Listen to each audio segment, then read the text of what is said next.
오늘 아침 뉴스의 맥을 짚어드리는 시간 뉴스연구소. 오늘도 두 분의 연구위원 함께합니다. 경향신문의 박순봉 기자 그리고 김준일 시사평론가 어서 오십시오. 안녕하세요. 예, 첫 뉴스 어디로 갈까요? 윤 또 수사 불응. 그러니까 공수처가 나와서 조사를 받아라라고 두 번째로 통보했던 시한이 어제 10시였는데 결국은 안 나갔습니다. 네, 예상한 대로 불응했고요. 공수처는 어제 대기 상태였거든요. 네. 윤 대통령 출석에 대비해서 질문지도 만들어 놓고 그리고 다른 일정도 일체 잡지 않았다라는 거예요. 뭐 피의자 참고인 조사도 안 잡아놓고 그리고 특히 오동훈 공수처장 포함해가지고 수사팀 대부분이 출근해서 대기를 했습니다. 예. 근데 공수처 설명으로는 윤 대통령은 전혀 반응이 없었어요. 윤 대통령이 변호인 선임계도 제출을 안 했고요. 그리고 왜 안 오는지 대통령실에서 따로 연락도 없었습니다. 윤 대통령 입장도 별도로 나온 게 없고요. 그리고 지금 윤 대통령의 대변인격으로 활동을 하는 석동현 변호사도 어제 기자들한테 나 이제 법인 사무실에 오늘은 출근하지 않는다 이렇게 공지를 했다라는 거예요. 예. 왜냐면 이제 기자들이 계속 가서 기다리고 물어보고 하니까요. 음. 결국 이제 다음 단계는 공수처가 체포영장을 발부하느냐 마느냐 이 단계로 넘어가는 거거든요. 3차 소환을 또 시도하느냐 아니면 그냥 체포영장 발부냐 두 가지 선택의 갈림길이 있어요. 네, 통상적으로 뭐 딱 정해진 건 아니고 이 출석을 요구했는데 3번 불응하면 체포영장을 발부하는 게 좀 일반적이거든요. 네. 근데 이제 숫자를 세보면 검찰이 한번 출석 요구를 윤 대통령한테 한 적이 있고 맞아요. 공수처 기준으로는 2번 했습니다. 그래서 수사 기간을 다 합치면 총 3번이 되는 거고 공수처만 치면 2번이 되고 이렇게 숫자가 되는데 네. 일단 공수처의 판단은 어제 체포영장은 너무 먼 얘기다. 고려할 것이 많다. 이렇게 얘기를 했거든요. 공수처 입장은요? 그래서 공수처는 일단은 검찰에서 소환 요구한 건 별개로 보고 있습니다. 그러니까 음. 자체적으로 한 2건만 보고 올해 안에는 적어도 출석 요구를 하겠다 이런 쪽으로 방향을 잡았습니다. 근데 변수가 있어서 그런데 오늘 윤 대통령 측에서 그러니까 석동현 변호사가 입장을 낼 가능성이 있거든요. 네. 그러니까 앞으로 뭐 소환 조사에 어떻게 응하겠다 이런 입장이 나올 가능성이 예, 있으니 예. 이것까지 보고 최종적으로 판단을 할 걸로 보입니다. 자, 이 수사는 이제 이렇게 진행 중이라면 헌법재판소의 심판 과정도 봐야 되는데 이제 변론 준비기일 시작하잖아요. 네. 근데 아직도 저 용산에선 반응이 없는 겁니까? 맞습니다. 지금 수사기관하고 헌재하고 상황이 뭐 비슷하다. 윤 대통령이 응답이 없다. 이거 비슷한 상황인데 내일이 말씀하신 변론 준비 기일이거든요. 네. 그런데 윤 대통령이 서류도 안 내고 일종의 버티기로 대응을 하고 있잖아요. 음흠. 그래서 오늘 헌법재판관들이 모두 모여가지고 앞으로 어떻게 심판을 이끌어갈지 논의를 할 겁니다. 네. 지금 윤 대통령 변호인단 선임도 안 한 상태거든요. 그 시간 끌기가 좀 명확해 보이는데 그래서 이제 헌재는 앞으로 이걸 어떻게 대응할까 이런 고민이 있는 상황이고요. 근데 변호인단 선임은 안 하는 거예요. 못 하는 거예요. 젊은 변호사들이 다 손사래를 치고 있어가지고 못 하고 있는 거다라는 얘기도 들리던데. 못하고 있다란 얘기를 저도 주변에서 많이 듣고 있는데 다만 이제 소위 뭐 이렇게 지라시라고 하죠. 예. 이제 밭글 있잖아요. 이런 보도들이 좀 많이 나왔을 때 변호인단 선임을 음흠. 못하고 있다 이런 보도가 많이 나왔을 때 뭐 어느 쪽에서 만들었는지는 잘 모르지만 이제 윤 대통령과 좀 가까운 쪽에서 만든 걸로 추정되는 내용들을 보면은 뭐 그런 건 아니다라는 식으로 또 많이 이제 나오고 있거든요, 내용들이. 음. 진실은 좀 따져봐야 될 것 같긴 한데 어려움을 겪는 건 또 맞는 것 같아요. 왜냐면 뭐 대표적으로 그 최지우 변호사라든가 이런 인물들은 좀 수용을 안 한 걸로 보이거든요. 네, 그러니까 그런 네. 것들은 좀 아마 일부는 거부하는 사람들은 분명히 있어 보입니다. 예. 그 윤 대통령 혐의는 점점 좀 뚜렷해지고 있다 이렇게 좀 볼 수가 있는데 지금 계엄에 관여했던 여러 사람들의 자백이 계속 늘어나고 있다라는 보도가 나오고 있거든요. 음. 어제 문상호 정보사령관 관련된 보도가 언론사에서 쭉 나왔었는데 이 문상호 정보사령관이 기존에는 그 선관위에서 체포조까지 운영하진 않았다 이런 입장이었거든요. 이 문상호는 누구냐면은 그 롯데리아 버거 회동의 4인방 중에 한 명이죠. 네. 그러니까 노상원, 문상호 이렇게 이어지는 거죠. 그렇죠. 전 사령관과 지금 현 현 사령관 사령관. 이렇게 두 명인데 당시에 국회보다 선관위에 더 집중을 했었잖아요. 네. 그리고 선관위를 장악하고 또 서버를 탈취하려고 하는 시도까지는 이미 확인이 됐습니다. 그런데 선관위 관계자들을 잡아가려고 했다, 체포조를 운영하려고 했다 이런 의혹이 있었는데 여기에 대해서는 문 사령관이 계속 혐의를 부인했었거든요. 음흠. 그런데 어제 보도를 보면 공수처가 자백 진술을 확보했다라는 겁니다. 그러니까 운영을 했다 이렇게 스스로 진술을 했다라는 거고요. 예. 입장을 바꾼 시점을 보면은 그 노상원 전 정보사령관의 수첩이 공개가 됐잖아요. 네네. 국가수사본부가 공개를 했는데 여기 보면 뭐 수거 대상, 사살 이런 표현들이 쭉 나왔었어요. 그래서 이런 내용들을 보면은 체포조가 있다라는 그런 증거로 좀 볼 수가 있잖아요. 결국 이런 내용들을 보고 나서 시인한 걸로 그렇게 공수처는 파악을 하고 있습니다. 그리고 문 사령관이 추가적으로 이런 진술도 했다라고 보도가 되고 있는데 그 롯데리아 햄버거 가게 해동이 12월 1일에 있었잖아요. 네. 계엄 이틀 전에 있었죠.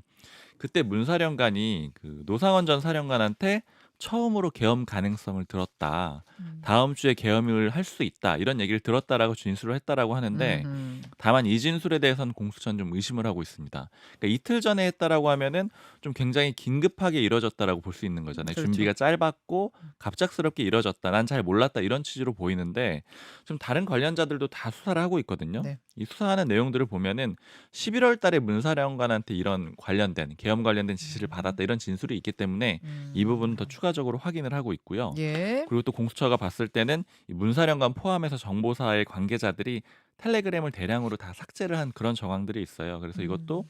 수사를 집단적으로 대비한 거 아니냐 이렇게 보고 있습니다. 어제도 여러 가지 보도들이 많이 쏟아진 하루였는데 김준일 평론가는 어디에 주목하셨습니까? 일단 공수처가 이제 어제 6시에 이제 대통령으로부터 아무 연락이 없다라고 이거를 이제 기자들한테 풀을 했어요. 그러니까 이게 지금 변호사 선임이 안 된 것도 맞고요. 그런데 지금 윤측이라는 예. 석동현 변호사가 나와서 윤측이라는 입장으로 했는데 이게 대통령 공식 입장이 정말 맞는 건지 음. 나중에 대통령이 나 그거 만약에 불리해지면은 나 모르는 얘긴데 석동현이 혼자 한 얘긴데 이렇게 할 가능성도 있거든요. 음. 그래서 지금 좀 명확하게 한 것 같아요. 그러니까 변호사 선임도 안 됐다. 6시까지 아무런 연락이 없었다. 그러니까 윤측에서 얘기한 거를 우리는 공수처나 이 수사기관에서는 그거를 입장으로 보지 않는다는 거죠. 윤석열 대통령이나 변호사가 직접 얘기해라. 이런 식으로 좀 어제 그 분위기가 있더라고요. 그러니까 음. 그래서 지금 공수처 분위기는 바로 체포영장 네. 지금 청구해서 집행하는 것도까지 같이 고민을 하고 있다라고 합니다. 그러니까 세 번째 소환이 아니라 바로 지금 체포영장을 발부받는 것까지. 그러면은 박순봉 기자가 또 취재한 것과는 약간 결이 다른 이야기를 들으셨군요. 아까 박순봉 기자는 거기까지는 지금 멀었다라는 이야기를 들었다는 건데 이게 뭐 오늘 동아일보도 그렇게 보도를 했고요. 그 이제 안에서도 온도차가 좀 있다고 볼 수 온도차가 있겠군요. 있는 거고요. 네. 그래서 지금 고민이 깊은 거죠. 사실 공수처는요. 예. 지금 수사 대상이 이상민 전 행안부 장관하고 윤석열 대통령 두 사람밖에 없어요. 나머지는 다 검찰이나 경찰이 하고 있기 때문에 대통령을 수사를 못한다? 그러면 아무것도 안 하는 거예요. 그러니까 공수처가 왜 존립해야 되냐, 뭐 하는 거냐 이런 비판에 시달릴 수밖에 없기 때문에 뭔가 액션을 취할 가능성이 높고 예. 그러니까 아까 얘기했지만은 이게 이첩을 받은 거잖아요. 네. 검찰 수사까지 포함하면 이미 3번입니다. 그러니까 소환 통보를 한 게 3번이기 때문에 영장을 친 명분은 충분히 있다. 자, 지금 이제 두 분의 취재 결과를 제가 종합해 보면 공수처에서도 한쪽에서는 아예 한 번 더 소환해야지. 그러니까 출석 요구를 해야지 하는 쪽과 아니야. 이 정도면 체포 들어가도 돼 하는 쪽이 지금 약간 엇갈리고 있는 상황. 과연 어디로 결정할지는 좀 두고 봐야 되는 거네요. 예. 다만 이게 너무 시급하게는 안 할 것 같아요. 왜 그러냐면은 이게 공수처 입장에서도 지금 검찰하고 얘기가 끝난 게 20일 구속 기간을 20일로 좀 결정을 했는데 한 열흘 정도 있다가 검찰에 또 이첩을 해야 돼요. 그러면은 예. 그러니까 열흘 안에 그러면은 이게 혐의를 다 입증해 가지고 기소까지 할 수 있느냐 그거를 조금 공수처에서도 좀 고민을 하고 있는 상황이라서 매우 급하게 움직일 것 같지는 않은 상황이다. 예. 어제 박범계 의원하고 제가 인터뷰했잖아요. 어제 박범계 의원한테도 제가 이 질문했거든요.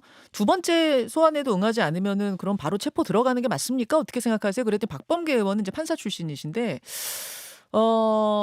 신병 확보보다 더 중요한 건 확실하게 조사를 해서 신병 확보를 한 후에 48시간 후에 이 사람을 내주지 않는 요렇게 하는 게 더 바람직하다고 본다라는 말씀을 하시더라고요. 그 말씀 뭐냐면 조사가 충분히 되지 않은 상태에서 긴급 체포를 했다가 48시간 안에 풀어주고 나면 그다음에 신병 확보를 다시 하는 건 꽤 어렵기 때문에 그래서 얼마나 조사가 돼 있는지에 대해서 먼저 좀 신중하게 봐야 된다라는 이야기를 하시더라고요. 지금은 긴급 체포 가능성보다는요. 좀 체포 영장 아니면 뭐 구속 영장 이쪽에 좀 더 무게가 실린 상황이에요. 그러니까 방금 말씀하셨다시피 여러 가지 법원에서 이거를 인정을 안 해줬을 경우에는 경호처하고의 충돌도 있고 풀어줬을 경우에는 또 후폭풍이 있기 때문에 그래서 좀 시간이 걸릴 것 같고 윤석열 대통령은 어제 채널A 이제 단독 보도로 나왔는데 네.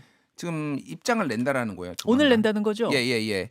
그래서 이 내용인즉슨 지금 수사나 헌법재판소에서 이루어지는 재판에 대한 그 얘기인데 결국 이건 지지층 결집이다. 아예 이렇게 얘기를 했어요. 대통령 측 관계자는 대통령이 현 시점에서 어떤 생각과 판단하고 있는지 직접 듣고 싶어하는 층이 분명히 있다.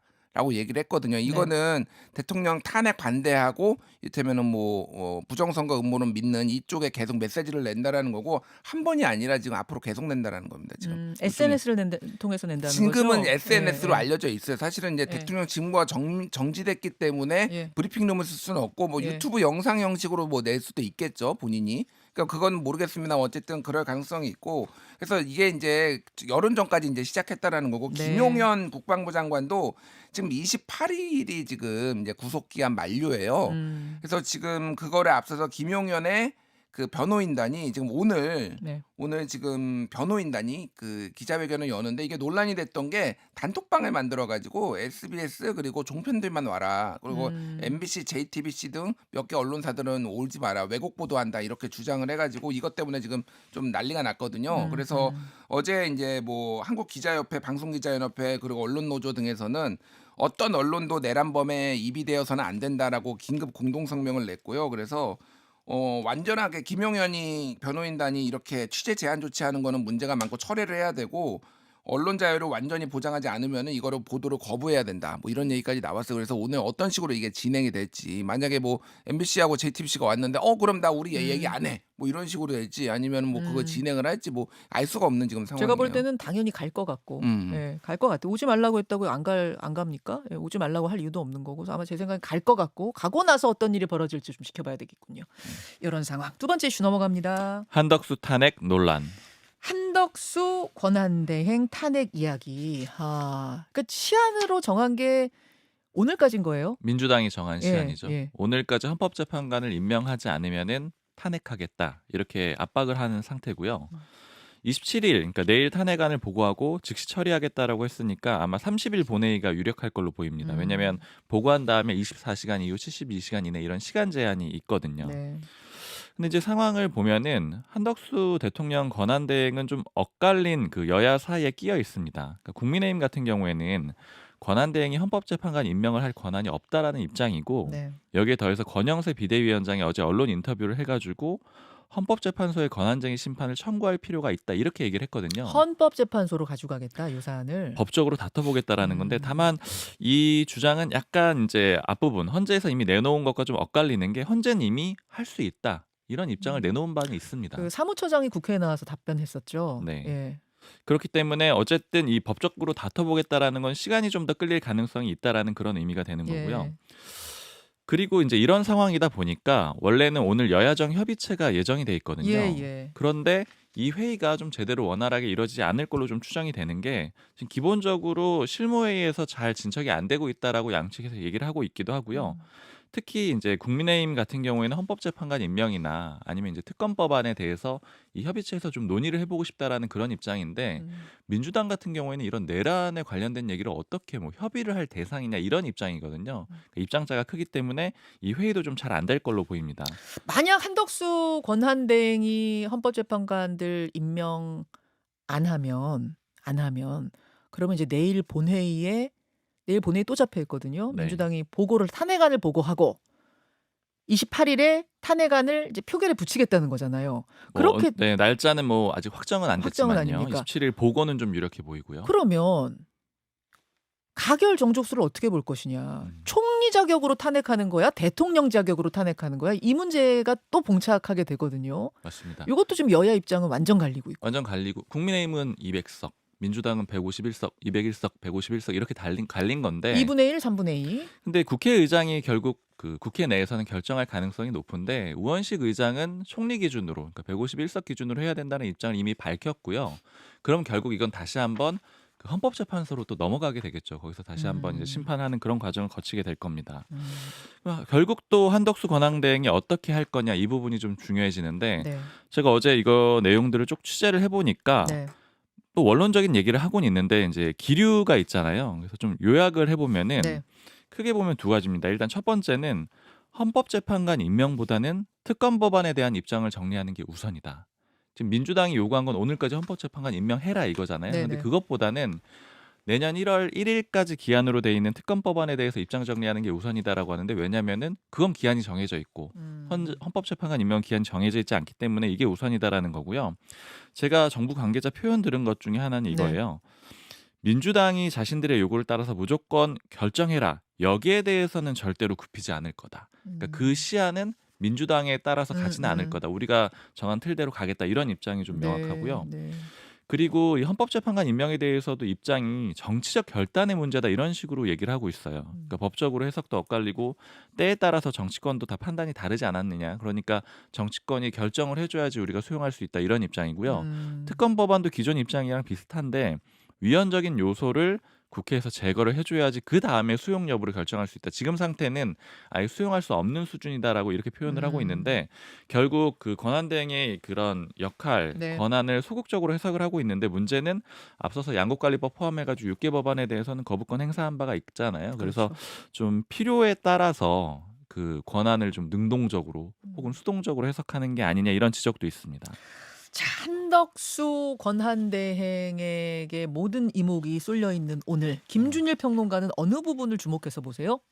일단 한국일보가 이제 분석 기사를 썼는데 헌법재판관 임명이 지연된 적이 한 번도 없다라는 거예요. 아, 지금까지. 지난번 박근혜 정권 때 국정농단 때도 그때 지연 안 됐어요? 예, 그러니까 몇 개 이를테면은 뭐 자녀 임기 문제라든지 네. 이런 것 때문에 지연된 적은 있지만은 네. 대통령의 고의 지연을 한 적은 거의 없다 이렇게 보면 된다라는 거예요. 그래서 이 얘기인즉슨 권한을 행사하는 게 맞다라고 뭐 한국일보가 좀 쓴 것 같고요. 지금 어제 이제 낮에 서울경제가 처음에 썼고 네. 몇 군데가 쓰고 있는데 한덕수 총리가 헌법재판관을 임명할 것 같다. 이런 기류다라는 거 몇 군데 언론에서 나왔어요. 그러니까. 아, 그래요? 예. 어제가 그제 또 기류와는 살짝 달라진 기류가 보도가 되고 있네요. 예. 고민을 좀 많이 하고 있다라는데 뭐 세계일보도 오늘 아침에 헌법재판관은 임명을 하고 쌍특검은 거부할 가능성이 높아졌다. 이런 식으로 좀 아하. 보도를 해서 아직은 모르겠습니다만 이거를 이제 임명할 가능성이 높은 것 같은데 지금 오늘 중앙일보가 보도한 거에 따르면은 28일에 탄핵을 한다라는 거예요. 그러니까 이게 지금 어떻게 돼 있냐면은 지금 오늘 이제 임명 동의안을 이제 보고를 하잖아요. 네. 그러니까 그래서 임명을 좀 요청을 하잖아요. 대통령한테. 네. 그러니까 대통령 권한대행한테. 그러면 내일 오전까지 본다라는 거 아니에요. 그런데 27일 오전까지 본 다음에 안 하면은 바로 탄핵안을 발의를 하는데 원래 이게 탄핵안을 발의를 하면은 24시간 이후 72시간에서 30일 날 탄핵안을 상정해서 표결을 하는 게 유력했는데 내일 그러니까 내일 보고까지 하고 그런 네. 다음에 28일 날 24시간이 좀 넘긴 음. 내일 오후 늦게 네. 이거를 바로 탄핵을 하겠다. 그러니까 압박 수위를 지금 더 높였다. 빨리빨리 해야 되겠다. 이 민주당 입장에서는 만에 하나 한덕수가 이거를 처리를 안 하면은 그 다음에 또 최상목, 그 다음에 또 넘어가는데 여기에서도 시간 끌리면 이거 한도 끝도 없으니까 다 속도전으로 하겠다. 약간 이런 기류가 지금 읽혀요. 그러니까 생각보다 빨리 이게 임명 안 하면 탄핵이 될 가능성이 높은데 지금 어제 또 하나 그 기준 관련해서 그 얘기가 있었잖아요. 어떻게 되느냐. 입법조사처에서도 네. 처음에는 이견이 없다라고 151명으로 탄핵하는데 이견이 없다라고 하다가 어저께 김은혜 의원이 물어보니까 명시적으로 정족수가 정해진 것이 없다라고 했는데 이게 주석 헌법재판소법 이게 2015년에 나온 건데 네. 탄핵소추 탄핵소추 발의 및 의결 정족수는 대행되는 공직자의 그것을 기준으로 한다라고 해서 이게 그러니까 그 대행 같은 경우에는 대통령과 총리가 대행할 경우에는 대통령이 탄핵되는 거를 또 적용해야 된다라는 주장이 또 나왔어요. 이게 다만 저도 그 책 찾아봤거든요. 2015년에 발간한 헌법재판소법 해설서 같은 건데 권한대행자를 탄핵소추할 때 그때 의결 정족수는 대행되는 공직자의 그것을 기준으로 한다. 그러니까 대행하고 있는 공직자가 내가 대통령을 대행하고 있으면 대통령을 기준으로, 내가 총리를 대행하고 있으면 총리를 기준으로 한다. 이렇게 적혀 있는 게 있더라고요. 예. 예. 그러면서 대행자로서 직무 집행 중에 위법 행위한 탄핵 사유가 된다라고 얘기를 했거든요. 쉽게 얘기를 하면은 총리가 잘못해가지고 총리가 위법을 했을 때는 151, 그리고 이게 권한대행으로서 잘못을 했을 때는 200 이렇게 된다라고 보면 될 것 같아요. 그래서 처음에는 민주당이 지금 이걸 탄핵 사유를 넣을 때 권한대행에 했던 것도 지금 다 넣었거든요. 이를테면 네네. 임명 거부 이런 헌법재판관 거. 임명 안 하는 것도 이것도 이거 탄핵 사유자라고 했는데 만약에 할 경우에는 이거 다 뺄 것 같습니다. 그래서 총리 때 한 것만 왜 그러면은 국무회의에 응했느냐, 참석했어? 왜 제대로 못 막았느냐 이런 것들만 해서 하면은 지금 이 주장이 맞다고 하더라도 설령 151로 될 수 있는 거예요. 그러니까 그렇게 지금 그런 진행될 것 변수가 같아요. 또 있는 거군요. 예. 알겠습니다. 정리해 주셨고요. 세 번째 뉴스 경제 이슈로 가죠. 한은 내년 금리 인하. 경기가 안 좋다는 의미예요. 네, 경기 하방 리스크가 커졌다라고 설명을 하면서 한은이 내년에 추가적으로 기준금리를 더 낮추겠다라고 했고요. 네. 현재 3%거든요. 네. 지난달 28일에도 한번 낮춘 바가 있습니다. 이유를 여러 가지 들었는데 정치 불확실성 증대, 아무래도 이제 계엄 포함해가지고 탄핵 상황 이런 것들을 그렇죠. 언급했고요. 예. 뭐 통상 환경 변화 이런 것들을 언급했는데 이런 것들은 트럼프 정부 리스크를 얘기하는 걸로 보여요. 네. 근데 이제 문제는 경기 살리기 위해서 이제 금리를 낮추겠다라는 건데 환율입니다. 환율 어제 밤 기준으로 보니까 한 1,460원 정도 되는데 어휴, 문제는 기준금리를 낮추면 환율이 더 높아질 가능성이 있거든요. 그렇죠. 이 지점은 좀 우려되는 음. 지점입니다. 여기까지 두 분 수고하셨습니다. 감사합니다. 김현정의 뉴스쇼는 시청자 여러분의 참여를 기다립니다. 구독과 좋아요, 댓글 잊지 않으셨죠? 알림 설정을 해두시면 평일 아침 7시 10분 실시간 라이브도 참여하실 수 있습니다.